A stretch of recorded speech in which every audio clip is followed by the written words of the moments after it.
본 방송에서 제공하는 투자 정보는 투자 판단에 대한 조언입니다. 방송에서 제공하는 주식의 가치, 가격 상승 및 가격 하락에 대해서는 방송사에서 보장하지 않습니다.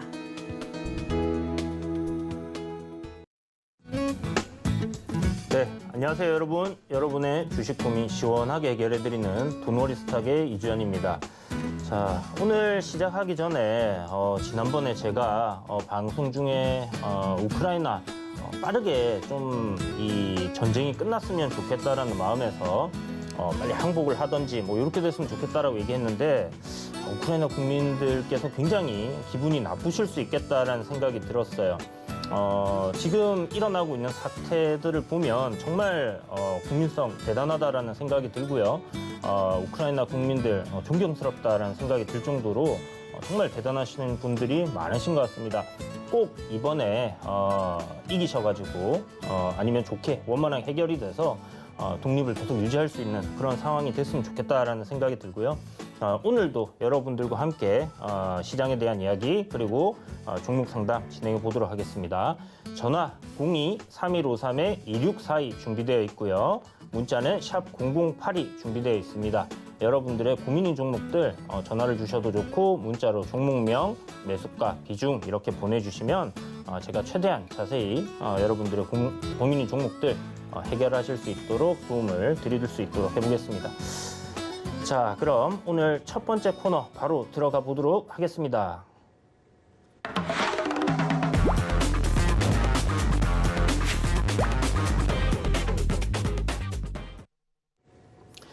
네, 오늘 첫 번째 코너는 이주연의 오늘장 키워드죠. 오랜만에 여러분들을 찾아뵙는 것 같은데 오늘 참 이슈가 계속 비슷한 이슈들이 지속되는 것 같다라는 생각이 들어요. 전쟁 관련된 이슈는 지금 시장에서 거의 뭐 한 달 동안 빼놓을 수 없는 그런 키워드가 되고 있다라는 생각이 들고요. 그리고 오늘 또 문재인 대통령께서 원전 관련된 이야기를 하면서 원전 관련주들이 굉장히 좀 큰 폭으로 상승을 했습니다. 그래서 원전 키워드를 또 준비를 했고 그리고 모바일 월드 콩그레스 해서 이제 2022년도 바르셀로나에서 시작을 하죠. 28일 현지 시간으로 이제 시작을 하는데 요거 이미 관련된 종목들이 움직임이 좀 나오고 있습니다. 로봇 관련주들도 뭐 지난번에 제가 이야기를 드렸던 부분들이 요 이슈 때문에 움직였다라고 금요일 방송에서 이야기를 드렸었는데 요 이제 MWC 2022년 올해 시작하는 이 모바일 월드 콩그레스 여기서 새로운 이슈들 어떤 이슈들이 나오는지에 좀 주목을 해볼 필요가 있겠다라는 생각이 들어서 키워드로 준비를 했습니다. 그래서 오늘장 뭐 전반적으로 보면 러시아가 이제 우크라이나를 침공하면서 발생하고 있는 이슈들 이런 부분들이 지속적으로 좀 움직임이 나와주고 있다라고 봐야 될 것 같고요. 물론 이제 에너지 관련된 종목들 그리고 GS라든지 뭐 이런 가스 관련주들이 최근에 굉장히 큰 폭으로 올랐다가 지금 다 경고가 붙어 있는 상황입니다. 그러다 보니까 주가들이 시원하게 좀 상승을 해주는 그런 모습들이 더 이상은 나오지 않고 있는 그런 모습이죠. 그래도 이제 워낙 시장에서 거래 대금도 크고 전쟁이라는 이슈가 지속되고 있기 때문에 장중에도 변동성이 좀 큰 폭으로 나오고 있는 그런 모습들이 보여주고 있습니다. 단타나 스캘핑 정도는 뭐 충분히 노려볼 수 있는 그런 섹터지 않나라는 생각은 드는데 이제는 조금 조심을 해야 되겠다라는 생각이 들고요. 이 전쟁 관련된 이슈들로 인해서 파급될 수 있는 그런 섹터들을 조금 찾아보자라고 이야기를 드리고 싶은데 금요일 날 제가 이제 방송에 오랜만에 금요일 방송에 나와서 여러분들께 이야기 드렸던 부분이 조선 관련주들 저점 매수를 할 수 있는 기회가 만들어지고 있다. 내릴 때 분할 매수를 하시라고 계속 이야기를 드리고 있죠. 오늘 보게 되면 이제 그 STX 엔진 요 종목이 일단 굉장히 좀 큰 폭으로 반등이 강하게 나왔었고요. 그리고 대우조선해양 차트 흐름이 굉장히 좋습니다. 이런 부분들 여러분들이 꾸준하게 좀 지켜보시면 좋을 것 같고, 전쟁 때문에 이제 에너지를 수입하는 부분을 좀 다변화하기 위해서 러시아에서 이제 에너지를 유럽 같은 경우는 한 40% 공급을 받는 부분인데, 이 부분이 이제는 뭐 차단당하게 됐죠. 미국에서 스위프트 러시아를 배제하기 시작하면서 뭐 결제를 할 수가 없는 그런 상황이 발생을 하게 되는 겁니다. 물론 러시아에서는 지속적으로 에너지를 공급하겠다라는 이야기를 하고 있지만, 유럽 입장에서는 이런 에너지 안보에 대한 부분들 다변화해야 된다라는, 수입처를 다변화해야 된다라는 그런 이야기들이 계속 나오고 있는 부분이고, 이 때문에 신재생 에너지 관련주들도 급등을 했고 원전 관련주들도 급등을 했습니다. 그리고 지금 우리 조선 관련주들이 급등을 하는 그런 모습들이 결국은 미국에서 이렇게 유럽으로 수출하는 셰일가스들을 운반하기 위해서는 LNG 선박이라든지 이런 LPG 선박이라든지 탱커선들이 필요하거든요. 그런데 중국에서는 아직까지 LNG 선박들 잘 만들어내지 못한다라고 보시면 될 것 같고, 국내에서 기술력이 굉장히 뛰어나고, 그리고 일본도 이제 잘 만들어요. 그런데 가성비적인 부분에서 우리나라를 따라오지 못하고 있는 그런 형태입니다. 그래서 국내 지금 조선사들 굉장히 큰 호황을 맞고 있다라고 보시면 좋을 것 같아요. 해운 운임도 지속적으로 지금 상승이 있는 상태에서 큰 폭으로 빠지지 않고 있기 때문에 해운주들 역시 최근에 강세를 보여주고 있죠. 이 해운주들의 운임이 떨어지지 않는다라면 선주들이 신규로 선박들을 발주를 하기를 시작합니다. 그런데 지금 좀 전에 이야기 드렸던 그런 이슈들 때문에 좀 더 수요가 더 늘어날 가능성이 굉장히 높아졌다라고 보면 될 것 같고요. 이 조선 사이클 같은 경우는 제가 작년부터 계속 이야기를 드렸지만, 저희가 이제 뭐 흠슬라 이런 거 다룰 때부터 이야기를 드렸지만, 그냥 짧은 사이클이 아닙니다. 굉장히 큰 주기로 돌아오는 사이클이기 때문에 대략 한 10년간의 상승 흐름을 볼 수도 있다라고 보시면 좋을 것 같고요. 짧게는 한 2, 3년 정도는 지속될 가능성이 높다라고 보시면 될 것 같아요. 그래서 선박 관련된 생산을 하는 조선 관련주들 우리가 꾸준히 좀 지켜봐야 되고, 지금 조정도 충분히 받았기 때문에 기간 조정, 가격 조정 둘 다 충분히 받았습니다. 그래서 음봉 나올 때마다 여러분들 분할 매수해 주신다면요, 실적적인 부분이 분명히 좋게 나올 거기 때문에 충분히 좋은 시세를 노려볼 수 있는 그런 섹터가 될 거다라는 생각이 듭니다. 그리고 이제 문재인 대통령께서 탈원전을 선언하면서 원전 관련 쪽이 굉장히 좋지 않았었는데, 대선을 앞두고 이제 야권에서 이 원전 관련된 부분을 다시 정상화시키겠다라는 이슈가 부각되면서 정부 정책, 그러니까 이제 대선 후보들의 정책주로서 부각이 되면서 이 원전 관련주들이 한동안 굉장히 크게 올랐었어요. 한전기술이라든지 뭐 한전산업, 우리 도노리포트에서도 시즌 1에서 다뤘었죠. 굉장히 좀 큰 폭으로 올랐었던 부분들이 있었는데, 지금 보면 요 원전 관련주들이 오늘 좀 급등을 하는 그런 모습들을 보여줬습니다.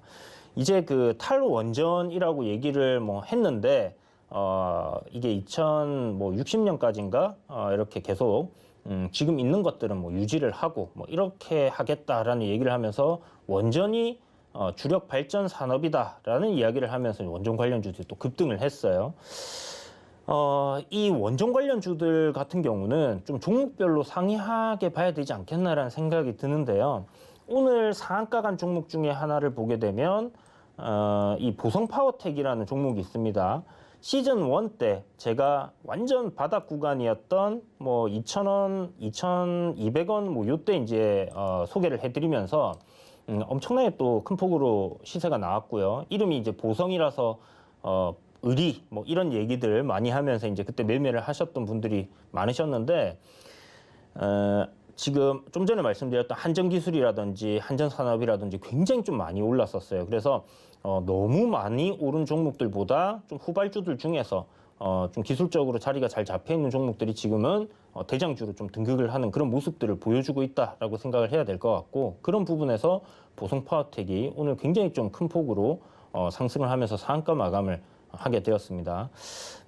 어찌됐든 이제 이런 이야기가 있잖아요. 정부 정책에 반하지 마라. 물론 임기 말이긴 하지만 그런 얘기를 해줬다라는 부분에서 한 번 더 원전 관련된 부분들이 이슈화됐고, 제가 아까 전에 얘기 드렸던 것처럼 러시아가 우크라이나를 침공하면서 유럽 국가들 역시 이 원전을 친환경 에너지로 포괄적으로 선택을 하게 되었습니다. 그렇기 때문에 이 원전 산업이 결국은 우리가 이제 환경을 최소한으로 파괴하면서 사용할 수 있는 에너지다라고 생각을 하게 되고요. 그리고 물론 유가가 이제 또 급등을 하고 가스값이 급등을 하고 하는 이런 부분 때문에 우리나라에서도 결국 이 원전을 지속적으로 사용할 수밖에 없는 그런 상황이 발생했다라고 보시면 될 것 같아요. 그래서 복합적으로 이 전쟁이라는 이슈 그리고 이로 인해서 상승하는 원자재 가격 그 중에서 유가가 이제 큰 폭으로 크게 영향을 미치게 되겠죠. 한전 산업 한국전력 같은 경우에 이제 실적 발표가 나왔는데 1분기에 한 5조 정도 적자가 예상이 되는 그런 상황이죠. 이게 4분기로 하면 20조 가량 적자가 됩니다. 어마어마한 적자인데 한전을 이제 얘기를 드릴 때마다 제가 이야기 드렸던 게 유가와 굉장히 연동이 되어 있다. 그래서 유가가 내려가면 실적이 좋아지고 유가가 올라가게 되면 실적이 굉장히 안 좋아집니다. 그래서 유가가 상승할 거기 때문에 한전 같은 경우는 앞으로 실적이 안 좋게 나올 겁니다라고 이야기를 드렸었는데 지금 이와 같이 엄청난 적자폭을 내고 있는 상황이고 이를 만회하기 위해서는 아무래도 원전에 좀 더 의존할 수밖에 없는 그런 상황이 지속될 수밖에 없다라는 거죠. 현재 뭐 대체할 수 있는 뭐 새로운 기술이 나오지 않는 다음에는 결국 우리가 좀 값싸고 이렇게 좀 쉽게 생산할 수 있는 그런 부분들이 결국 이제 원전이다라고 생각을 하면 될 것 같고요. 뭐 친환경적인 풍력이라든지 태양광 뭐 좋습니다만은 아직까지는 효율적인 면에서 많이 떨어진다라는 그런 단점을 가지고 있는 거죠. 그래서 뭐 일단 에너지 가격이 상승을 했기 때문에 친환경 에너지 역시 경쟁력을 가지기 시작을 했지만 아무래도 우리가 지금 바로 선택할 수 있는 그런 부분들이 원전이라는 부분을 생각해 보면 오늘 주가가 이쪽 섹터가 굉장히 강하게 움직였던 거는 자연스러운 모습이 아닐까라는 생각이 들고 거기에다가 정부에서 또 이런 이야기들이 나왔기 때문에 굉장히 좀 크게 관심을 받고 부각이 되었다라고 생각이 듭니다. 그래서 이제 이 원전 관련 섹터들 어떻게 해야 되냐? 지금 추세적으로는 보성 파워텍 같은 경우는 상승 흐름으로 이렇게 전환이 되는 그런 흐름이 보여지고 있고 한신기계 같은 경우 오늘 지금 시세적으로 봤을 때 19% 정도 상승을 했어요. 그래서 상한가 가고 이게 이제 한 2등주로 생각을 할 수 있는 부분이고요. 3등주가 이제 일진파워 이런데 거의 주가 흐름이 비슷합니다. 지금 일진파워나 한신기계 같은 경우는 이제 고점권의 저항대만 뚫어내 준다라고 하면 신고가로 한번 상승이 나올 수 있는 부분이라서 만약 제가 세력이라고 한다라면요. 이 고점 구간을 돌파하는 흐름을 만들어 놓고 새롭게 들어오는 매수자들에게 물량을 던질 것 같다는 생각이 들어요. 그래서 추가적인 상승 흐름이 조금 더 일진파워도 그렇고 나올 가능성이 높지 않겠나. 다만 테마에서 최근에 이제 시장의 유동성도 많이 줄어들었고요. 거래대금 많이 줄어들었잖아요.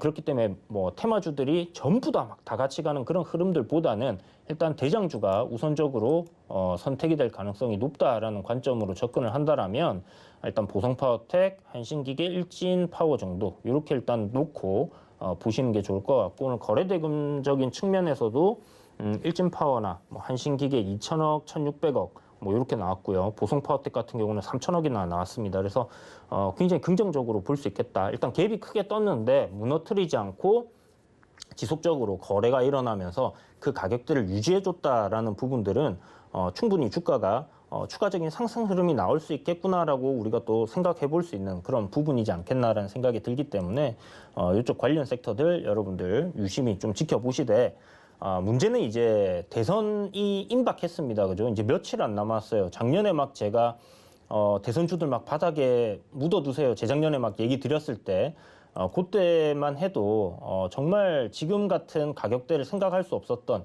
그런 종목들이 많았었는데 참 많이 올라와 있는 상황이고 이제는 또 다 빠져 있는 상황이죠. 지금은 대선이 임박했다고 해서 여러분들 대선주는 절대 공략하시면 안 된다. 위험하다. 매매가 안 되고 손절이 안 되시는 분들은 접근하지 마시라 이렇게 말씀드리겠고요. 정책주들 중에서 좀 지켜봐야 되는데 그 중에서 지금 원전 테마만한 게 없는 것 같아요. 그래서 지속적으로 좀 지켜보자. 거래 대금 괜찮고 지금 현재 주가 흐름도 상당히 양호해 보인다라고 말씀드리겠습니다. 그리고 MWC 2022년 로봇 관련된 부분이 삼성전자와 이제 이슈화되면서 상승 흐름들이 좀 쭉 이어와주고 있었는데 로보로보가 이제 상한가를 금요일 날 가면서 이제 대장주로 움직였죠. 그리고 2등주 뭐 로보스타라든지 티로보티스 같은 경우도 이제 한 4일 전에 상한가를 갔었고요. 에브리봇 같은 경우 요새 홈쇼핑 보면 뭐 청소기 계속 나오면서 좀 이슈화가 되는 것 같고 흐름이 다 나쁘지 않습니다.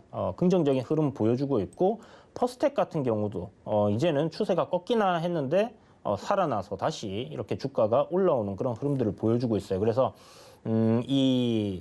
MWC에서 사실 좀 다양한 부분들이 이슈화될 가능성이 높다라는 생각이 드는데 오늘 주가 흐름들을 좀 봤을 때는 로봇 관련 섹터들이 좀 이슈화될 가능성 높다 생각이 들고요. 그 다음에 UAM이라고 해서 뭐 플라잉카 이런 거 많이 얘기 들어보셨을 겁니다. 하늘을 나르는 택시 뭐 이런 얘기해서 관련주들이 있는데 뭐 베셀이라든지 아니면 뭐 퍼스텍도 로봇도 들어가고 UAM도 들어가요. 그리고 지금 보면 네온테크 뭐 이런 종목들이 좀 움직임이 긍정적으로 나오고 있다라고 볼 수 있는 부분입니다. 그래서 이 MWC 관련된 종목들도 좀 유심히 보시고 AI 관련된 부분이라든지 이런 쪽도 이 MWC에서 굉장히 좀 크게 다뤄지지 않나라는 생각이 듭니다. 그래서 오늘 보면 뭐 양자 컴퓨터 관련주인 우리넷도 좀 시세를 분출하는 모습을 보여줬는데 하나의 일단 뭐 테마의 묶음으로 보셔도 나쁘진 않을 것 같고 단발적인 이슈로 반짝반짝한다라고 좀 보시면 좋을 것 같아요. 지속 가능성에 대한 부분은 살짝 의문이 들긴 합니다만 그래도 시장에서 좀 부각이 되고 크게 이슈화되고 또 큰 기업들이 투자를 한다라는 이야기가 나온다라면 또 한번 시세가 큰 폭으로 랠리를 이어갈 수 있는 그런 모습들은 나올 수 있기 때문에 한번 잘 지켜보시고요. 로봇 관련 테마들도 뭐 단기적으로는 충분히 우리가 좀 공략해 볼 수 있는 그런 테마다라는 생각이 들고 좀 많이 올라왔다 싶지만 신고가 흐름에서 여전히 죽지 않고 있는 그런 흐름들은 긍정적으로 볼 수 있다 이렇게 생각하시고 접근하시면 좋을 것 같아요. 자, 여러분들과 함께 지금 방송을 만들어가고 있습니다. 여러분들이 궁금하신 종목들 전화로 상담을 주셔야 됩니다.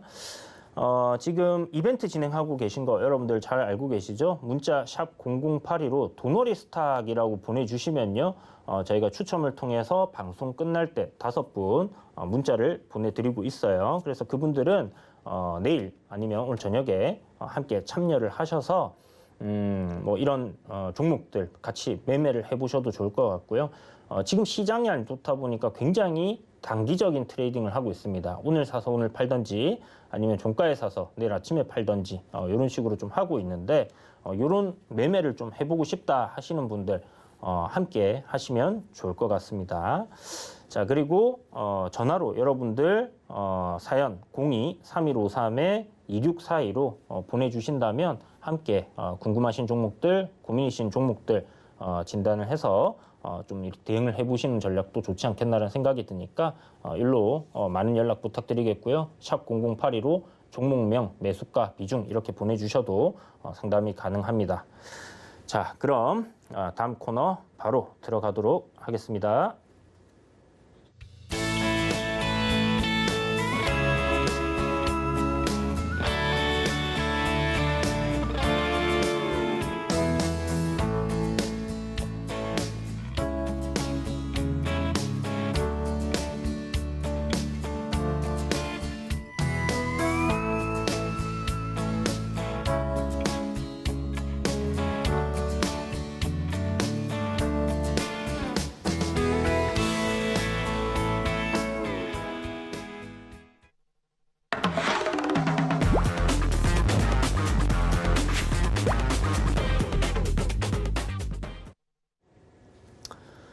네, 이번 시간은 종목 SOS 시간이죠. 여러분들의 고민 종목 함께 풀어가 보는 시간인데 첫 번째 문의 주신 종목이 문자네요. 신풍제약에 대해서 문의를 주셨어요. 매수가가 75,000원에 35%, 75,000원이면 어이구야. 이 서울경제TV 방송을 보셨으면 이 신풍제약에 대해서 계속 팔아라라고 얘기를 드렸었는데, 제가 신풍제약은 저 위에서부터 안 된다, 뭐 코로나19 관련 테마들이 다 움직일 때도 신풍제약은 안 됩니다라고 얘기를 계속 드렸거든요. 그 이유가 뭐냐면 팬데믹이 터졌을 때 시점에 가격대가 7,500원대였어요. 제가 이제 요 팬데믹 터졌을 때 7,500원대부터 매수를 해서 쫓겨난 이제 수익을 크게 냈던 종목인데 어마어마하게 올라갔습니다. 보시면 고점까지 이제 3,000%가 넘게 올랐거든요. 30배가 올랐어요. 이런 종목이 제가 말씀드리면 1년에 하나가 나올까 말까입니다. 그런데 이 팬데믹이라는 이 코로나19라는 이슈가 워낙 컸기 때문에, 그리고 장기적으로 이어졌기 때문에 큰 폭으로 이제 올랐던 부분이고, 이게 이제 추세가 꺾여서 내리막길을 타고 있었기 때문에 워낙 강했던 종목이기 때문에 구간마다 반등이 강하게는 나와요. 그런데 보시는 것처럼 이렇게 계속 저점을 깨고 내려가는 이런 흐름들이 이어지는 거고, 저는 오늘 이렇게 또 강하게 상승이 나왔고 좋은 흐름을 보여주고 있지만 10,000원 이하로 주가가 내려갈 가능성이 굉장히 크다고 생각을 해요. 지금 치료제 관련된 이슈가 신풍제약 같은 경우는 있습니다. 그래서 지금 뭐 임상 관련된 이슈들 이런 거 나오면서 오늘도 주가가 좀 큰 폭으로 올랐는데, 임상 결과 발표가 뭐 그렇게 나쁘지 않게 나온 것 같아요. 주가가 일단 올라갔다는 것 자체가, 나쁘게 나왔으면 떨어졌겠죠. 그래서 이런 부분들은 긍정적으로 생각할 수 있는 부분인데, 임상 이상입니다. 그러면 2, 3상 또 아직 또 더 진행을 해야 되는 그런 부분들이 분명히 남아있기 때문에 실질적으로 약이 만들어져서 나올 때까지는 시간이 좀 굉장히 걸리지 않겠나라는 생각이 들거든요. 그래서 치료제 관련된 이슈, 오늘 뭐 최근에 일동제약이 치료제 관련된 부분에서 코로나19 쪽에서는 대장으로 굉장히 강하게 움직이고 있고, 오늘은 조금 주춤하는 흐름이었는데 신풍제약이 치고 올라오는 그런 모습을 보여줬어요. 그리고 기술적으로 탁 놓고 봤을 때 앞에 이렇게 이제 횡보를 했던 저항 구간이 있습니다. 이런 저항 구간들이 굉장히 강한 매물이 될 수 있어요. 물론 이 저점을 깨면서 급락을 하게 되면 거래량이 이제 터지는 시점에서 보면 투매가 나오고 손절이 나오는 부분들이 분명히 있어요. 그런데 지금 문의 주신 분이 75,000원에 비중 35% 가지고 계신 것처럼 물려 계신 분들도 엄청 많단 말이에요. 그러면 이러한 저항대를 돌파하기 위해서는 거래 대금이 엄청나게 터져줘야 되고, 그렇게 해서 주가가 좀 흔들다가 올라가는 그런 흐름들이 만들어진다라고 하면 그동안 요 내려왔던 추세를 전환할 가능성은 있다라고 볼 수는 있습니다. 다만 지금 제가 추세대 라인을 이렇게 그어놓은 것처럼 요 저항 자리를 돌파하는 흐름이 나와야지 더 간다라고 볼 수 있지, 지금 단계에서는 75,000원까지 올라올 수 있습니다라고 이야기 드리기는 굉장히 어려울 것 같아요. 다만 기술적으로 봤을 때 추가적인 상승이 나온다라면 한 45,000원 정도까지, 아니면 이 120일 이평선이라고 해서 이동평균선이 있습니다. 요 이동평균선까지는 저항을 받으러 올라올 가능성이 좀 높다라고 생각을 하시면 될 것 같고요. 좀 반등 시에 비중을 좀 축소하시는 전략이 좋지 않겠나라는 생각이 드는데, 치료제에 성공한다고 해서 과연 이 신풍제약이 다시 한번 어마어마한 랠리를 펼 수 있을까라는 부분에서는 좀 의문이 크다라는 부분들 생각을 좀 해주시면 좋을 것 같아요.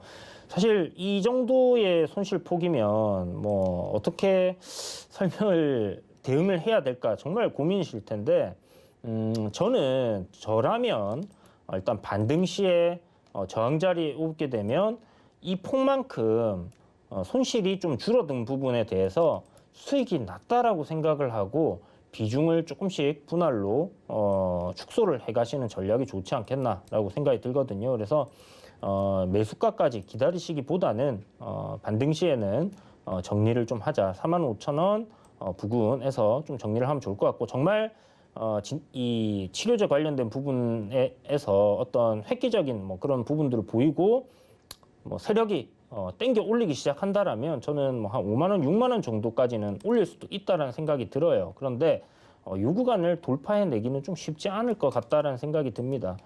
저항이 굉장히 두터운 구간이기 때문에 이런 부분들을 여러분들이 조금 참고를 하셔서 보시는 게 좋겠다라는 생각이 들고 대략 한 45,000원, 제 생각엔 45,000원, 46,000원 단기적으로는 이 구간대 목표가 잡으시고 이 구간대 오면 다시 한번 뭐 또 흐름을 체크해 보도록 하죠. 그때 다시 한번 문의를 주시면 좋을 것 같아요. 자, 다음 종목은 에코프로입니다. 에코프로가 뭐 화재가 발생을 해가지고 그때 악재가 뜨면서 이제 급락이 나왔던 것 같은데 보통 화재 발생하는 부분들은 단기적인 좀 악재예요. 물론 이 뭐 공장을 다시 만들거나 뭐 이렇게 하기에는 시간이 좀 걸리긴 하지만 주가적인 측면에서는 단기적으로 좀 악재다. 다만 워낙 많이 올랐던 종목이기 때문에 뭐 그에 따른 조정폭도 좀 깊었다라고 생각을 해볼 수 있을 것 같고 성장성에 대한 부분이 굉장히 좀 크게 작용을 하는 종목이죠.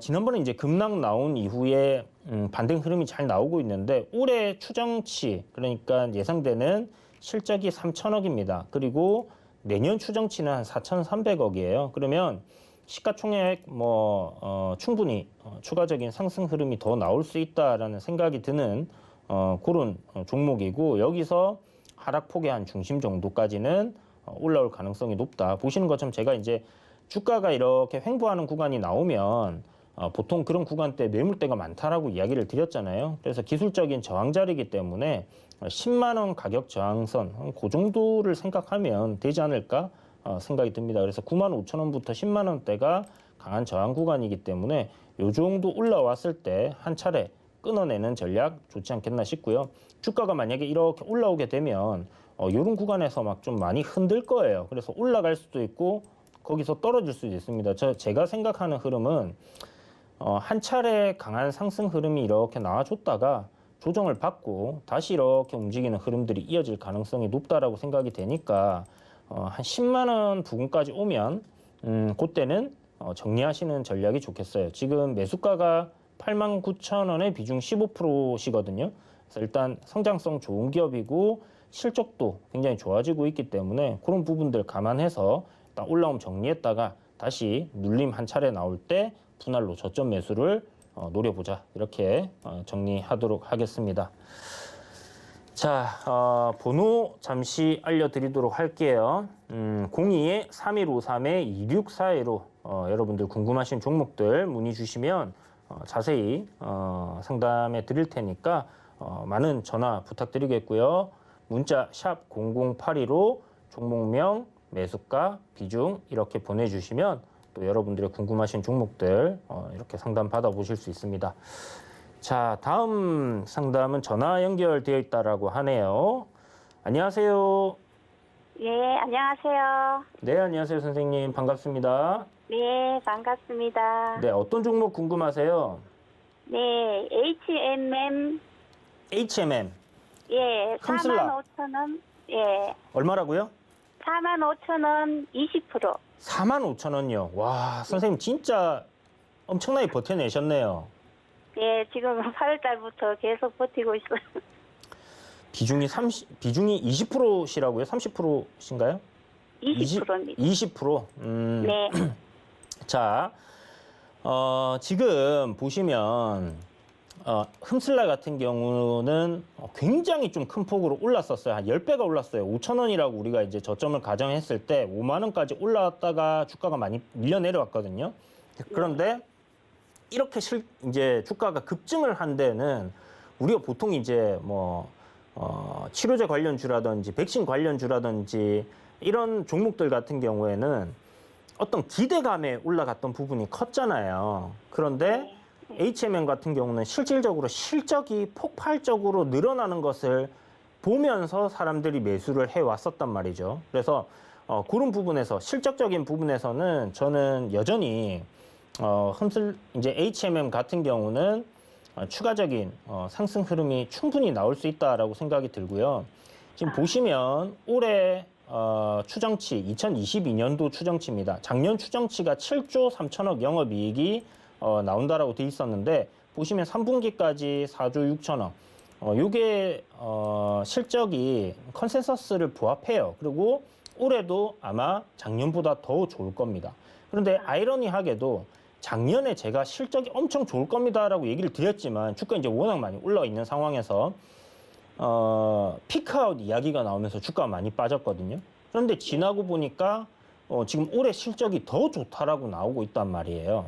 그러면 이때 당시에 피크아웃이라고 얘기했던 사람들, 저는 피크아웃이 아니라고 얘기를 했지만 많은 사람들이 거기에 동조를 했기 때문에 주가가 이렇게 빠졌다라고 볼 수밖에 없는 부분이고, 추세적으로 이제 무너진 부분들, 물론 여기에는 이제 시비 관련된 물량 이슈나 이런 것들이 있었기 때문인데, 뭐 이제는 그런 부분에서 크게 걱정을 하실 필요는 없지 않겠나라는 생각이 듭니다.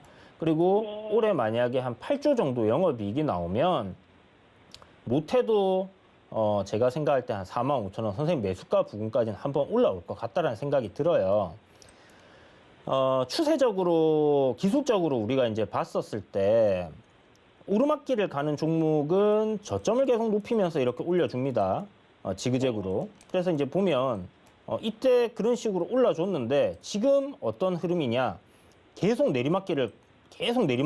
계속 내리막길이었는데 좀 변화가 일어났습니다. 지금 보시는 것처럼 1월 말부터 해서 좀 가파르게 상승을 하면서 저항 자리를 뚫어내는 그런 힘을 보여줬어요. 제가 이제 차트는 뭐다라고 공개 방송할 때마다 좀 교육을 할 때 설명을 드렸는데, 차트는 힘과 방향입니다. 결국 이제 파워 앤 디렉션이라고 얘기를 드리고 있는데, 이 힘을 어디서 느낄 수 있냐면 강한 저항대를 돌파할 때 이런 저항을 돌파했구나라는 것을 우리가 확인했을 때 굉장히 힘이 강하다라고 생각을 할 수 있는 부분인데, 지금 HMM 같은 경우는 이런 구간을 돌파를 해줬어요. 앞에 저항대를. 그래서 추가적인 상승 흐름이 나오는 그런 흐름으로 갈 수 있구나라고 생각을 해봐야 되는데, 제 생각에는 여기서 이제 눌림이 한 차례 나올 가능성이 이제 좀 높지 않겠나라고 생각했는데, 지금 그런 눌림이 나오고 있는 부분이거든요. 요 눌림 이후에 주가가 한 차례 다시 상승하는 흐름이 나와준다라고 하면 아까 말씀드렸던 것처럼 올라갔다 내려갔다 올라갔다 내려갔다 하면서 방향을 위로 잡아줄 가능성이 상당히 높다, 이렇게 생각하시면 됩니다. 그래서 지금은 사실 저점을 뭐 어디서 잡을 겁니다라고 명확하게 얘기를 드리면 좋겠지만, 오늘 저점 자리가 내일 상승이 나오면서 저점이 될 수도 있고요. 아니면 추가적으로 조정이 조금 더 나올 수도 있습니다. 저는 만약에 정말 만약에 주가가 좀 많이 밀려 내려온다라고 했을 때는 한 60일 이평선 부근 한 26,000원대에서 6,500원 사이가 되지 않겠나라고 생각을 하거든요. 그래서 그 정도에서 저점을 잡고 방향을 위로 이렇게 지금 내려오고 있잖아요. 한 4일 정도 내려오고 있잖아요. 네. 요게 위로 올라가는 그림으로 이렇게 변곡을 하나 만들어주게 되면 그때부터는 상승 흐름으로 추세가 전환이 되었다라고 볼 수 있을 것 같아요. 지금 뭐 병목 현상이 뭐 해소가 되고 있다, 뭐 이런 얘기들 나오는데, 뭐 캘리포니아 살고 있는 동생한테 제가 물어보니까 배들 많이 떠 있답니다. 아직 뭐 병목 현상 해결이 별로 안 돼 있대요. 그래서 꽉 막혔던 시점보다는 해소가 되었겠지만, 그리고 미국에서도 지금 코로나19 사태가 진정 국면에 들어가고 있기 때문에 분명히 뭐 항구에 이런 물량을 푸는 부분들, 이런 막혀 있는 부분들이 해소가 되기는 하겠지만, 이 운임이 급격하게 떨어지거나 하는 일은 없지 않겠나라는 생각이 들고요. 해운 경기가 좀 올해 아니면 내년 상반기까지는 좀 지속될 가능성이 높다라고 생각을 한다라면 주가는 상승 흐름 충분히 나와줄 수 있다라는 생각이 듭니다. 일단 선생님께서 요 기다려 보셔야 되는 거는, 제 생각에 한 26,500원 정도 좀 내려오면 요 눌린 구간 만들어내고 반등하는 그림이 될 것 같거든요. 중심 가격대가 26,000원 한 300원 정도 돼요. 그러면 그 정도에서 위로 방향을 딱 돌리는 걸 보고 만약에 매수하시려면 추가 매수 하셔도 괜찮지 싶다라는 생각이 듭니다. 그래서 비중 한 10% 정도 추가 매수 하셔가지고 올라올 때, 지금 보면 저점을 깨고 내려온 지점이 10월 달에 보면 요 구간을 확 깨고 내려왔죠. 차트 보이시죠, 선생님? 네네. 이런 구간으로 올라오게 되면 이런 구간이 저항을 받는 구간이에요. 그러면 올라올 때 대략 한 35,000원에서 4만 원대는 저항 구간이구나라고 생각을 하시고요. 추가 매수 하셔가지고 만약 평단을 한 요 정도까지 낮춰 주신다고 하면 추가 매수한 부분들은 이제 매수가 위로 탁 올라왔을 때 정리를 하는 겁니다. 비중 20%는 뭐 그대로 조금 더 들고 흐름을 네. 좀 더 지켜보는 것도 괜찮다라는 생각이 드니까 일단 한 26,000원에서 26,500원 사이 오면 추가 네. 매수 하시는 걸로 진행을 해보시고요. 네. 나중에 선생님 요거 잘 모르겠다 하시면 저기 뭐 네. 노란톡방 들어오셔가지고 저한테 이제 그 가격대 왔는데 추가 매수 해볼까요? 이렇게 물어보시면 제가 방향을 위로 돌리는지 안 돌리는지 이야기 또 드릴 테니까 그때 네. 추가 매수 하시고 한 4만 원, 37,000원에서 4만 원 부근 오면 또 한번 문의를 주셔도 괜찮습니다. 아시겠죠?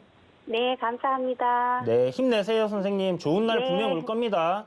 네, 희망이 생깁니다. 네, 힘내세요. 네, 성투자하세요. 감사합니다. 네. 네, 여러분, 샵 0082로 이주현 보내주시면요, 여러분들 노란톡으로 참여하실 수 있는 문자 링크 보내드리고 있으니까 그거 받으셔가지고 함께 하시면 여러분들 궁금하신 종목들, 시장에 대한 이야기들, 당일 뭐 급등할 만한 종목들 아니면 뭐 특징 주나 이슈들 나올 때마다 제가 최대한 빠르게 여러분들께 소개해드리고 있으니까 그런 정보들 받아보고 싶다 하시는 분들께서는 샵 0082로 이주현 이렇게 보내주시면 됩니다. 그리고 이제 그런 거는 필요 없고 나는 뭘 사야 되는지 그냥 알려주세요 하시는 분들 계실 겁니다. 지금은 시장이 좋지 않기 때문에 뭔가 길게 끌고 갈 만한 종목들은 제가 잘 안 드리고는 있지만 그래도 여러분들이 궁금한 종목들 그리고 매수할 만한 종목들 단타라든지 종가 매수라든지 이런 것들 할 수 있는 것들 가능한 것들 최대한 하고 있으니까 샵 0082로 도너리 스탁이라고 보내주시면 5분 추첨을 통해서 이 시간 마칠 때 여러분들께 공개를 해드리도록 하겠습니다. 자, 그럼 저희는 잠시 쉬었다가 다시 돌아오도록 할게요.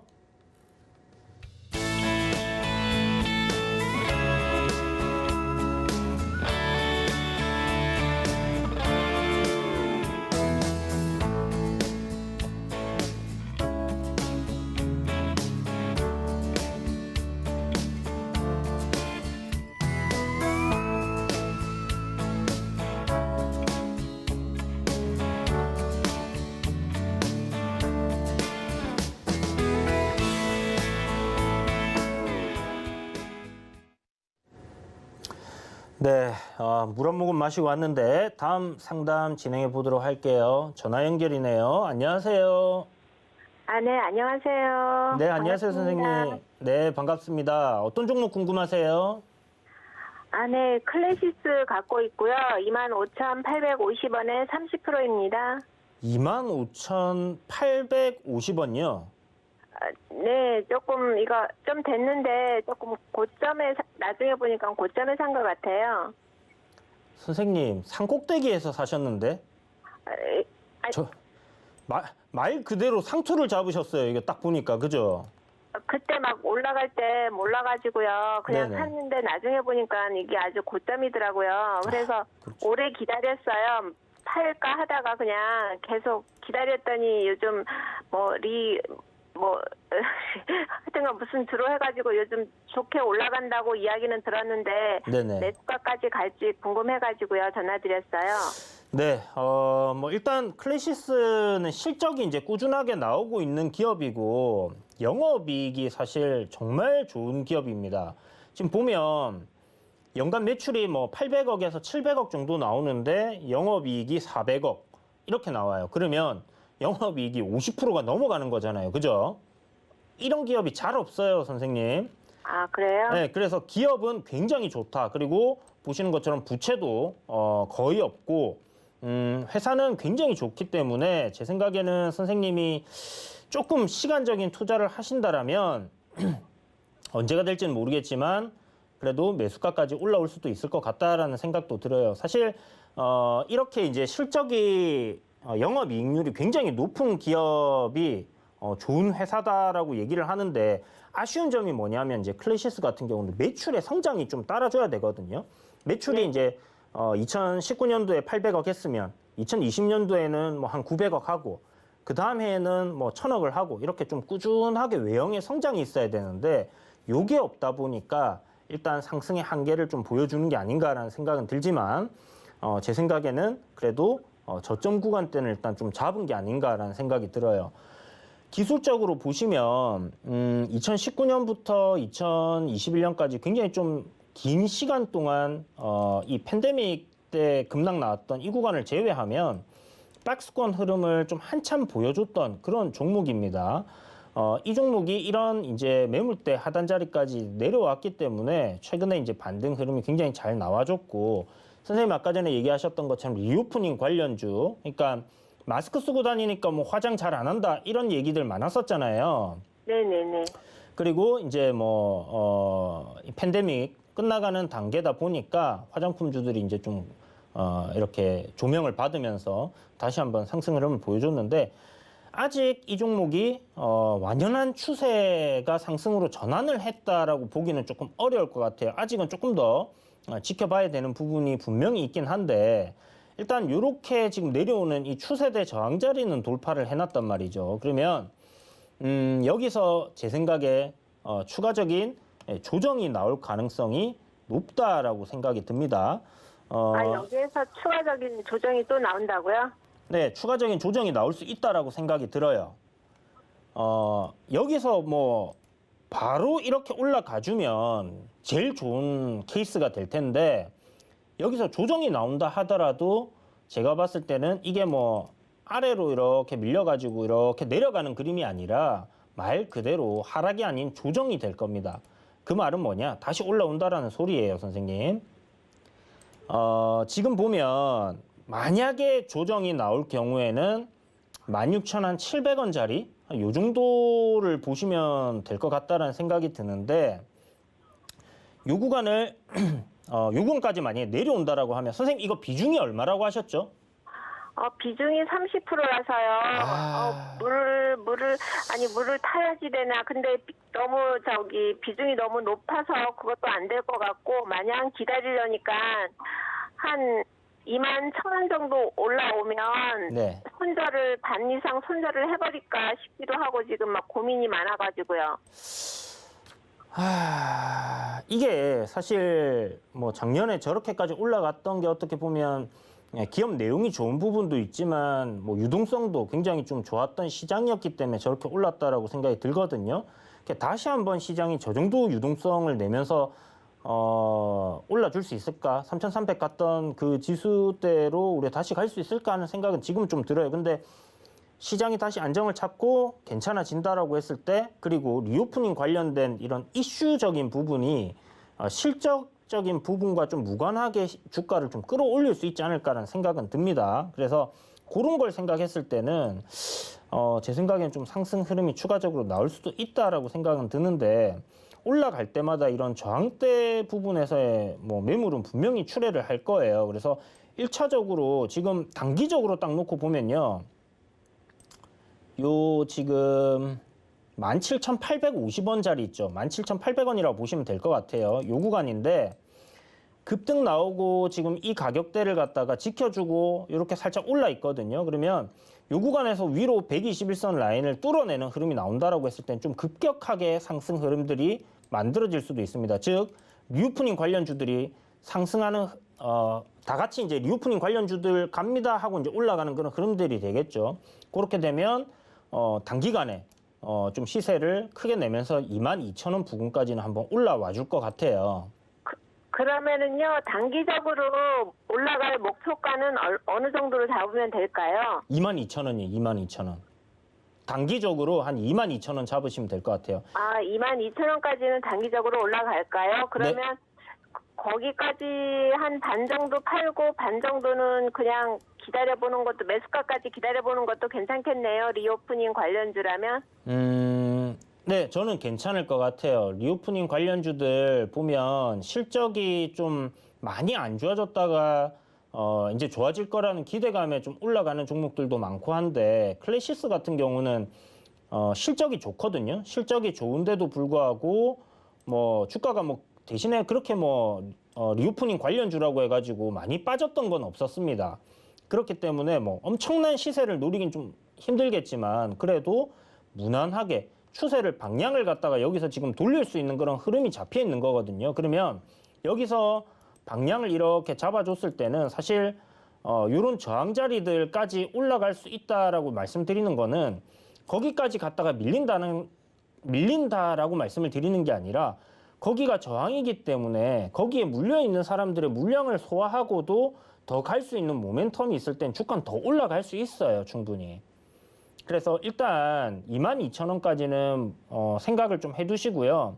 그 올라갈 때 보면 한 2만 원 요 가격 저항이 있거든요. 요 저항도 지금 보면 최근에 이 가격 저항을 받으면서 좀 못 올라가고 있다라고 보시면 되는데 2만 원을 딱 뚫어내게 되면 좀 확실한 상승 추세로의 트렌드가 변화가 되었다라고 해서 조금 더 매수세가 더 들어와 줄 거고 더 강한 흐름들이 이어질 가능성이 높다라고 보시면 됩니다. 그래서 2만 원 돌파하고 22,000원 오게 되면 선생님도 그때 가서 다시 한번 문의를 주셔도 좋고 아니면 노란 톡방 들어오셔서 또 물어보셔도 좋지 싶어요. 아시겠죠? 네, 알겠습니다. 네, 선생님 성공 투자하세요. 네, 수고하십시오. 네. 자, 다음은 문자 상담이라고 하시네요. 자, 두산 퓨어셀. 자, 두산 퓨어셀.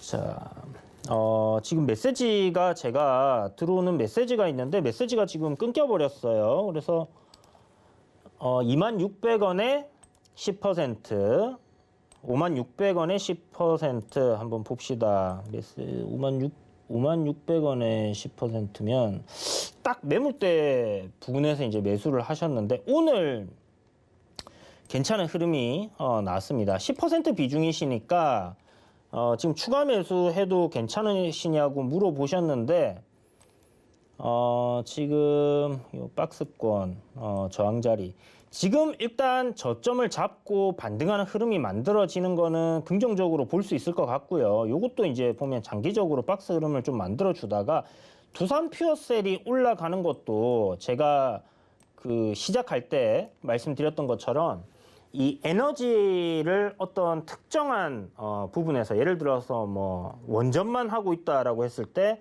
문제가 될 수 있거나 아니면 친환경 에너지만 했을 때 문제가 될 수 있다든지 아니면 수입처가 원유를 수입하는 구간이 이제 중동밖에 없다라고 했을 때 또 문제가 될 수 있습니다. 그런데 이런 에너지의 다변화를 좀 생각을 한다라고 했을 때 친환경 에너지 결국 풍력이라든지 태양광 관련주들도 최근에 좀 강하게 움직였잖아요. CS 윈드도 그렇고 그렇다라면 충분히 우리 이 수소 관련 테마들도 부각을 받을 수 있다라고 생각을 했는데 오늘 보면 이렇게 거래량도 좀 늘어나면서 강하게 상승 흐름이 나왔어요. 요거는 추가 매수를 한다라고 하셨을 때는 딱 손절가를 잡고 갑시다. 보시면 이 저점을 이탈하게 될 경우에는 추가적으로 하락 흐름이 더 이어질 거예요. 사실 반등하는 흐름은 여기서부터 이렇게 내려왔던 이 포개한 중심 가격을 생각한다라고 했을 때 43,000원까지는 올라올 수 있다는 생각이 들거든요. 그러면 비중 10%시면 여기서 제 생각에는 뭐 바로 이렇게 치고 가버리면 추가 매수할 기회를 안 주게 되겠지만 뭐 음봉으로 하루나 이틀 정도 살짝 쉬어가는 그림이 나온다고 했을 때는 긍정적으로 볼 수 있습니다. 그리고 지금 21선 위로 주가가 거래량 터지면서 올라왔기 때문에 요 구간에서 주가가 이렇게 지켜주는 흐름이 만들어진다라고 했을 때 이평선이 완만하게 이렇게 돌리는 흐름으로 갈 거예요. 그래서 급격한 상승보다는 잔잔하게 좀 상승하는 흐름으로 이어지지 않겠나라고 생각이 드는 부분이니까 이런 거 조금 참고하셔가지고 추가 매수를 하신다라면 가능하다. 다만 추가 매수했을 때는 손절도 각오를 하고 진입을 하자. 뭐 지금 뭐 비중 10% 있는 것도 사실 손절을 생각 안 하고 가는 거는 좀 어렵다라고 생각을 하는데 34,500원이라는 가격대를 만약에 아래로 하단으로 깨게 되면 그때는 손절을 정말 좀 심각하게 고려를 해보셔야 된다라는 부분을 꼭 기억하시고요. 추가 매수하셔가지고 평단 낮추시면 아마 매수가 부근 아니면 굉장히 약손절로 빠져나오실 수 있는 부분이 분명 생기지 않겠나라는 생각이 드니까 이런 걸 좀 참고하셔가지고 한번 진행을 해보시면 좋을 것 같습니다. 자, 다음 상담도 문자입니다. 현대바이오, 현대바이오고, 자, 52,000원의 비중이 100%시네요. 이분은 뭐 어쩌자고 이 52,000원의 비중 100%가 들어가 있는데 손절을 안 하셨는가 모르겠습니다. 그냥 현대라는 브랜드를 보시고 장기적으로 그냥 가면 되겠지라고 생각하신 건지 모르겠는데 일단 지금 주가 위치에서 32,000원인데 지금 위치에서 긍정적으로 볼 수는 있다라고 생각은 해요. 다만 34,500원을 돌파하는 흐름이 만들어져야지 추가적인 상승 흐름이 나올 수 있다라고 생각이 들고요. 이 가격대를 뚫어내줘야지 지금 보시면 그동안에 쭉 내려왔던 흐름을 위로 이렇게 돌려낼 수 있다라고 생각을 하시면 됩니다. 현대바이오 같은 경우도 이제 치료제 관련된 이슈도 있고 그리고 뭐 이거는 지금 뭐 진단키트 이슈도 좀 있었던 것 같아요. 일단 치료제 쪽이 강하기 때문에 요 관련된 이슈로 가주면 좋겠다는 생각이 들고 지금 코로나19 관련된 종목들 중에서 시세가 강하게 터지는 뭐 일동제약이라든지 이런 것들은 이제 제가 좀 집중적으로 매일 모니터링을 하고 있는 상황인데 다르게 이제 좀 밑에서 이렇게 찌글찌글하게 있는 뭐 진단키트 관련주들 휴마시스라든지 뭐 이런 것들은 잘 안 보고 있는 상황이에요. 그런데 그 중에서 유일하게 보고 있는 게 PHC하고 그 다음에 현대바이오 이 두 종목을 제가 보고 있습니다. 현대바이오 같은 경우는 이 저항 자리를 뚫어내는 시점부터 매매를 하려고 이제 보고 있는 부분이고요. 지금 뭐 미리 사가지고 뚫어주겠지 이런 생각보다는 저는 뚫어내면 이제 살 생각으로 보고 있는데 추가적인 요 구간 그러니까 35,000원 저항대를 뚫어낼 때 거래 대금이 좀 폭발적으로 크게 터진다라고 했을 때는 충분히 시세를 강하게 낼 수 있는 분명 이슈가 함께 붙어줄 가능성이 높다라고 생각을 해요. 그래서 지금 사실 매수가까지는 와줄까라는 생각은 들거든요. 근데 호재가 뭐 붙어가지고 관련된 이슈가 좀 올라준다라고 하면 충분히 한번 상승 흐름들이 나와줄 수 있다라는 생각은 들고요. 니클로사마이드 이제 경구용 치료제 관련된 부분 요거 관련돼서 이제 치료를 이제 그 임상을 진행 중이고 3월 9일쯤 해서 진행 결과가 나올 수 있다라는 그런 이슈가 있습니다. 그래서 그 기대감이 살아있기 때문에 이제 3월 달 들어가잖아요. 그러면 한 차례 시세 또 줄 수 있다라는 부분들 생각해 두시고 암 치료 신약도 지금 개발을 하고 있죠. 그렇기 때문에 이 코로나19가 아니더라도 뭐 충분히 주가는 상승으로 올라갈 수 있는 그런 모멘텀은 있다라는 부분입니다. 다만 우리가 여기서 뭘 확인해야 되냐면 추세가 부러지는 흐름이 나온다라는 것은 뭘 의미하냐면 세력이 이탈했다라고 봐야 되는 부분이에요. 지금은 추세적으로 상승 흐름이 단기적으로 봤을 때 완만하게 이렇게 상승하고 있잖아요. 이 흐름이 이탈하지 않는 그러니까 저점을 깨지 않고 움직여 준다라고 하면 이 흐름 이어질 겁니다. 선생님은 어차피 이제 5만 원대에 물려 계시니까 그냥 이 저점 자리를 이탈하면 뭐 그때 가서 손절을 한번 고민해 본다든지 아니면 종목을 앞으로 나올 수 있는 그런 파이프라인들의 기대를 걸고 끌고 갈 수 있는 그런 전략을 택하시는 게 좋을 것 같다. 그냥 지금 현재 흐름을 이야기 드리면요. 요 내려오던 거 이제는 올라가려고 하는 거다. 그런데 35,000원짜리는 뚫어줘야지 우리가 이제 이 종목이 상승으로 전환합니다라고 생각을 할 수 있는 그런 흐름이 만들어진다라고 생각하시고 힘내시고 지켜보시면 될 것 같습니다. 자, 다음은 전화 연결이네요. 안녕하세요. 네, 안녕하세요. 네, 선생님 어떤 종목 궁금하세요? 네, 한일시멘트. 네, 한일시멘트요? 네네. 한일시멘트 매수가는요? 네, 25,700원이고요. 27% 네. 비중입니다. 25,700원이고 비중이 10%, 27%. 네네. 와, 선생님도 진짜 꼭지점에 딱 잡으셨는데 네. 대응을 안 하셨다, 그죠? 네, 이렇게 빠질 때 이렇게 했어야 되는데 그거를 못했습니다. 네, 어떻게 해야 좋을지를 모르겠어서 지금 그냥 갖고 있는데 네. 이렇게 추가를 할래도 너무 밑에 떨어져 있으니까 추가 매수도 못 하겠고 손절을 하자니 너무 많이 커서 못 하겠고 지금 이러고 있습니다. 그죠. 지금 뭐 사실 추가 매수를 사실 시장이 많이 빠졌어요. 그죠. 많이 빠졌고 뭐 정말 공포스럽다 할 정도로 시장이 이렇게 많이 밀렸으면 우리 이제 뭐 책에서 보거나 선배님들의 이런 얘기를 들어보면 공포에 살아 이런 얘기들 많이 들으셨을 거예요. 그죠? TV에도 나오고 뭐 다 그런 얘기들을 하는데 선뜻 매수하기가 정말 쉽지가 않은 것 같아요. 네. 사실 이 시멘트 관련 섹터들은 오늘 시멘트 관련주들 조금 괜찮게 움직였다 생각이 드는데 고려 시멘트가 좀 괜찮게 움직였었는데 이것도 시세가 좀 나왔네요. 그래서 시멘트 sek터들이 오늘 조금 반등 흐름이 나왔는데 건설 섹터들이 저는 나쁘지 않을 거다라는 생각이 들거든요. 네. 오늘 보면 뭐 DL ENC인가 건설 관련돼 DL 뭐 대림 건설 관련돼 가지고 이제 이렇게 분산 회사 같은 경우도 오늘 시세 좀 괜찮게 나왔던 것 같고 네. 건설 섹터는 저는 좀 괜찮지 싶어요. 그러니까 이게 우리 아파트 분양하거나 이런 것들을 떠나서 네. 전반적으로 이제 뭐 SOC 사업이라든지 아니면 뭐 해외 플랜트 사업이라든지 이런 부분들 생각했을 때는 긍정적으로 볼 수 있는데 사실 시멘트 같은 경우는 국내로만 이렇게 좀 봐야 되는 그런 부분들이 한정적이잖아요. 네.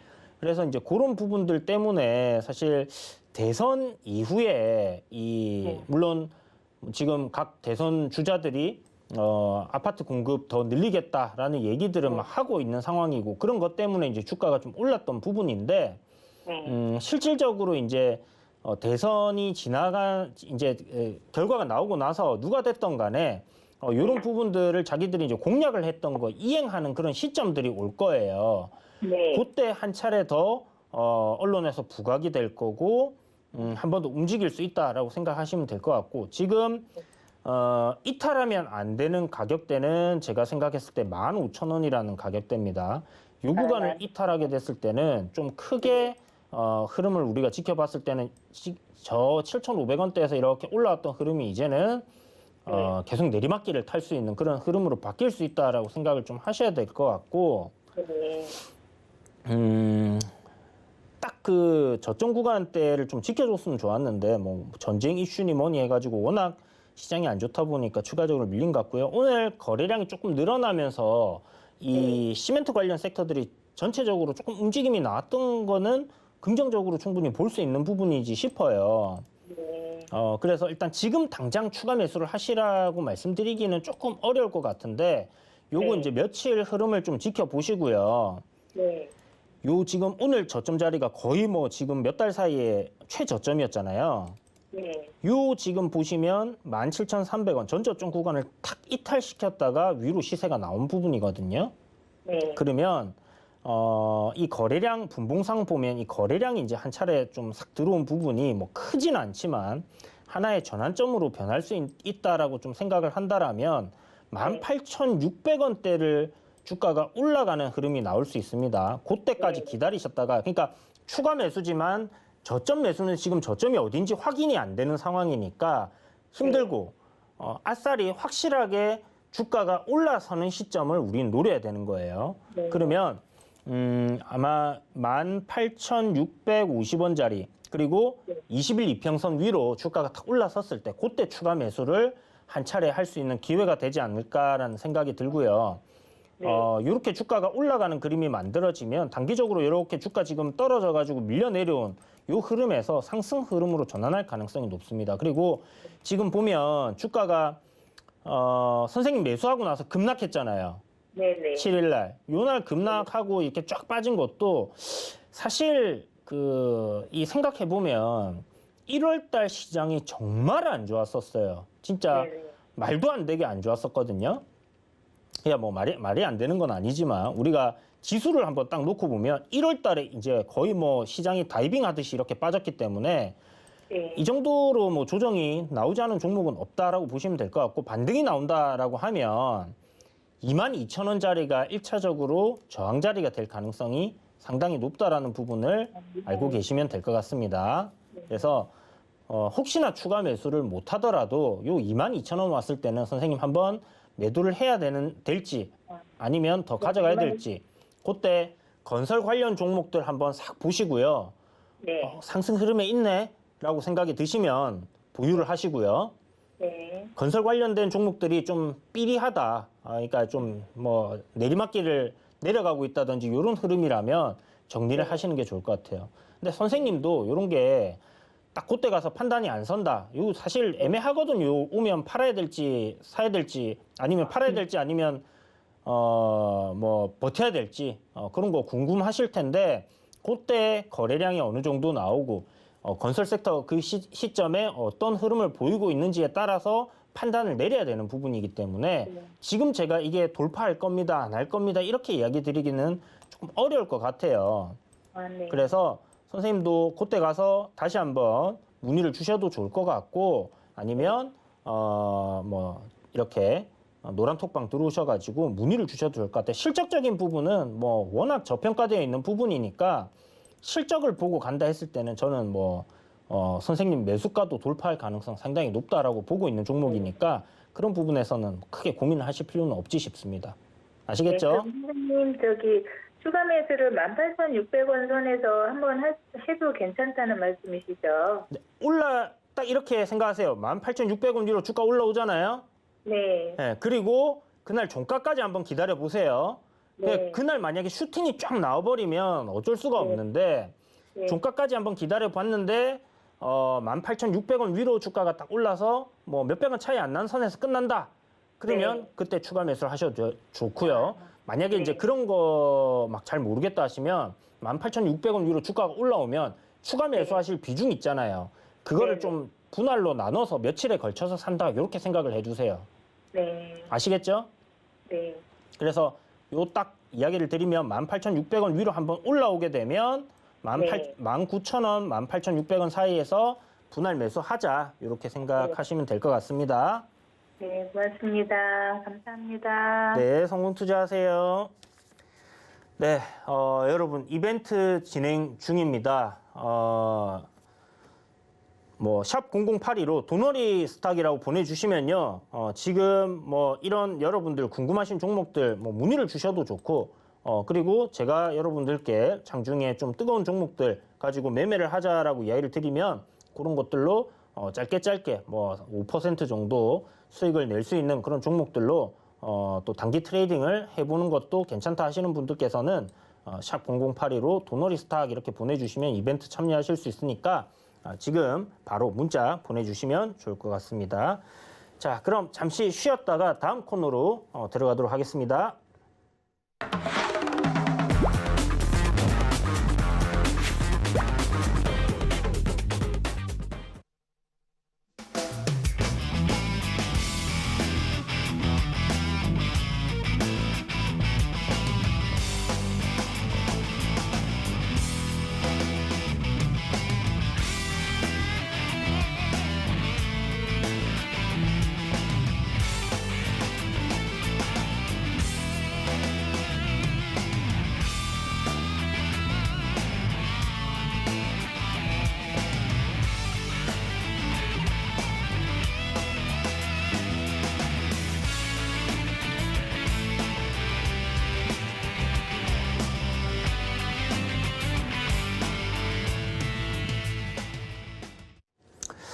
네, 이번 시간은 도너리 포트 시간입니다.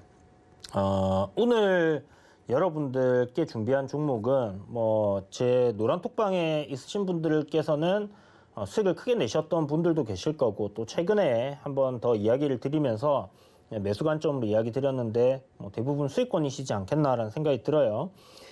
일단 도너리 포트 우리 이제 뭐 좀 리뷰를 해봐야 되겠죠. 그동안 시장이 워낙 안 좋아갖고 많이 밀린 종목들도 있고 한데 오늘 또 괜찮게 시세가 나오는 그런 종목들도 있습니다. 최근 순부터 해서 몇 종목 이야기를 드려보도록 할게요. 아시아나 IDT라는 종목이 있죠. 이제 아시아나 항공의 자회사로 있고 이 항공사 관련된 뭐 IT 기업이다라고 생각을 하시면 될 것 같고 이 지금 보시는 것처럼 지난번에 이제 소개해드리고 나서 시세가 한번 크게 또 나와줬었는데 전고점 저항 자리를 돌파 못하면서 급격하게 밀려버렸습니다. 요 날이 22일 날인데 보면 전쟁 이슈 관련해가지고 시장이 엄청나게 좋지 않았던 뭐 그 시점이기도 해요. 그렇다 보니까 반등 나왔을 때 짧게 물량을 좀 털어버리는 뭐 그런 흐름들이 만들어진 게 아닌가라는 생각이 드는데 일단 저항은 확연하게 만들어져 있습니다. 보시는 것처럼 21,500원이라는 가격대에 이렇게 저항이 만들어져 있고요. 지금 조정이 크게 나왔는데 보면 파동적으로 이렇게 시세가 한번 올라왔다가 조정을 여기까지 지금 밀려 내려와 있는 상황이죠. 리오프닝 관련주다라고 이야기를 드렸는데 아시아나항공이 한 3% 오르면 이 종목이 한 5에서 한 10% 정도 오르는 그런 흐름들을 보여줄 거다라고 이야기를 드렸어요. 그래서 실질적으로는 뭐 리오프닝과는 상관이 없지만 그래도 올라갈 때 시총이 굉장히 가벼운 종목이기 때문에 항공주들 상승할 때 상승 흐름이 이어질 가능성 굉장히 높고 지금 추세적으로 요 내리막길을 상승으로 이렇게 전환시킬 수 있는 그런 위치에 놓여 있기 때문에 제 생각에는 뭐 저점 공략을 해가지고 그냥 가만 두셔도 좋고요. 지금 위에서 좀 매수를 했는데 물려 계신다 하시는 분들도 뭐 딱히 걱정하실 필요 없이 이대로 그냥 보유를 하시면 시간이 지났을 때 여러분들께 수익을 줄 수 있는 그런 종목이 될 겁니다. 그래서 아시아나 IDT 같은 경우는 일단 뭐 우리 매수 대략 제가 7일 날 소개시켜드리고 음봉 나올 때 분할 매수하시라고 말씀드리고 시세가 한 10에서 한 15%, 13% 정도 나왔던 것 같아요. 그 정도 나왔다가 지금 쫙 밀렸는데 또 뭐 챙기셨던 분들께서는 뭐 살살 다시 저점에서 비중 너무 크게 담지는 마시고요. 담아두시면 괜찮을 종목이지 않나라는 생각이 드니까 이런 부분들을 참고하시면 좋을 것 같습니다. 자, 그리고 두 번째 종목은 DSC 인베스먼트예요. 오늘 보면 미래 에셋 벤처 투자라는 종목이 있는데 이 종목이 지금 굉장히 강한 흐름을 보여주고 있죠. 이것도 이제 지난번에 창투사 관련돼서 이야기를 드리면서 저항자리 돌파하고 흔들다가 지금 고점을 계속 돌파하면서 지금 상승 흐름을 이어가고 있는 그런 종목입니다. 그 다음에 뭐 SB 인베스트먼트 이런 것도 지금 뭐 시장 대비해서 그렇게 큰 폭으로 지금 빠지는 흐름도 아니고 그래서 창투사 쪽에 수급이 한 차례 들어왔는데 지금 갑자기 전쟁 관련 이슈 그리고 이런 부분 때문에 시장이 크게 밀리다 보니까 상방으로 방향을 돌리지 못한 것 같아요. DSC 인베스트먼트 같은 경우는 저희 이제 포트 편입하고 나서 시장이 1월 달에 시장이 안 좋아가지고 조정 받다가 이제 갭 들 때 한 6% 먹고 정리를 했던 그런 종목인데 다시 한번 저항 돌파하는 시점에서 공략을 했지만 뭐 크게 돌파를 하는 그런 흐름들이 만들어지지 못하고 지금 밀려 내려버렸습니다. 다만 지금 보유하고 있는 재료, 그러니까 뭐 로킷 헬스케어라는 회사가 있는데 이 최근에 나온 이슈예요. 인공장기 재생기라는 뭐 그런 부분에서 그러니까 우리 장기를 인공으로 만들어 가지고 이렇게 대체할 수 있는 그런 부분들 이런 것들이 이제 앞으로 미래에 곽강을 받을 텐데 그런 부분에 투자를 했고 요 기업 가치를 좀 크게 인정을 또 받고 있는 모습이고요. SM랩이라고 해서 2차 전지 밀도를 좀 높여줄 수 있는 그런 기술을 개발을 했는데 기존 대비해서 한 2배 이상 밀도를 높이는 거죠. 그러면 주행 거리가 2배가 늘어나는 거고 뭐 배터리는 뭐 기존대로 간다고 했을 때 배터리를 조금만 넣어도 충분히 지금처럼 한번 충전하면 400km 정도 갈 수 있는 그런 성능을 낼 수 있는 기술을 가진 회사에 투자를 해놨다라고 생각을 하시면 될 것 같아요. 그래서 2차 전지 관련된 부분은 결국 앞으로도 계속해서 시장에서 주목을 받을 거고 성장을 할 수 있는 그런 섹터이기 때문에 그런 곳에 투자해 놓은 부분은 충분히 앞으로 이렇게 부각을 받을 수 있다라는 부분 생각하시고요.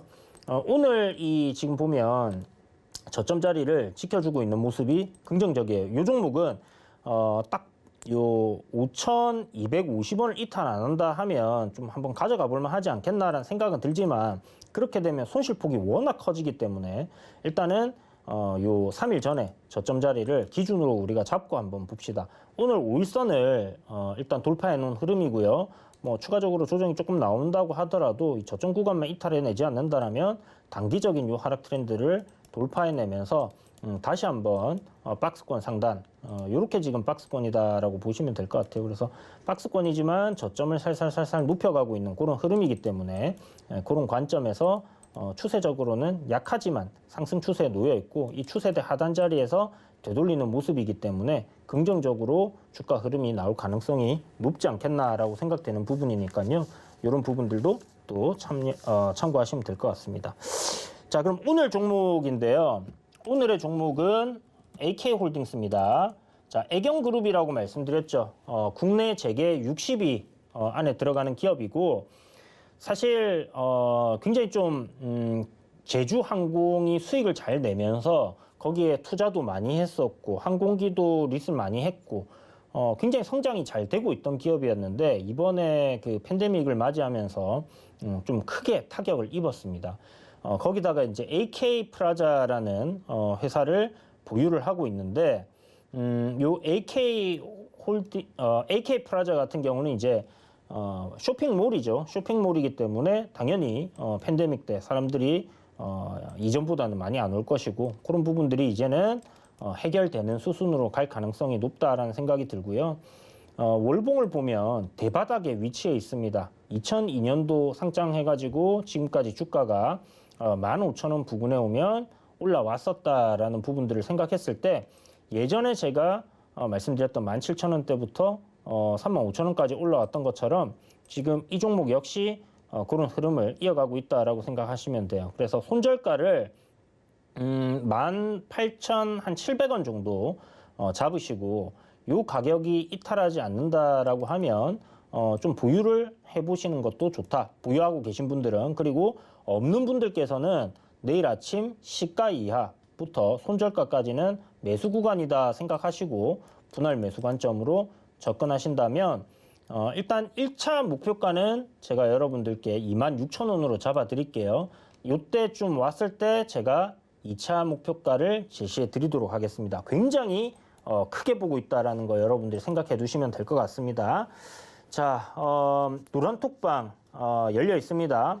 샵 0082로 이주현 이렇게 보내주시면요. 뭐 AK홀딩스 매수하는 시점이라든지 궁금하신 것들 언제든지 여러분들 문의하셔도 좋고요. 전쟁 관련된 시황 어떻게 진행되고 있는지 시시각각 제가 또 카톡에 올려드리고 있으니까 다양한 이슈, 다양한 뉴스 이런 것들 찾아다니실 필요 없이 그냥 노란톡방에서 제가 올려드리는 그런 자료들만 보셔도 충분하지 않겠나라는 생각이 들어요. 자, 오늘 이벤트에 여러분들 참여하신 분들, 당첨자분들 지금 하단에 전화번호 4자리, 뒷자리 나가고 있습니다. 이분들께서는 문자로 저희가 참여하실 수 있는 링크를 보내드릴 테니까 그 문자대로 함께 하시면 좋을 것 같습니다. 오랜만에 뵀는데 시간 굉장히 좀 짧게 느껴지는 부분도 있네요. 내일은 또 3일절이라 쉽니다. 다음 주에 도너리 스탁 여러분들께 찾아뵙도록 하겠습니다. 시청해 주셔서 감사합니다.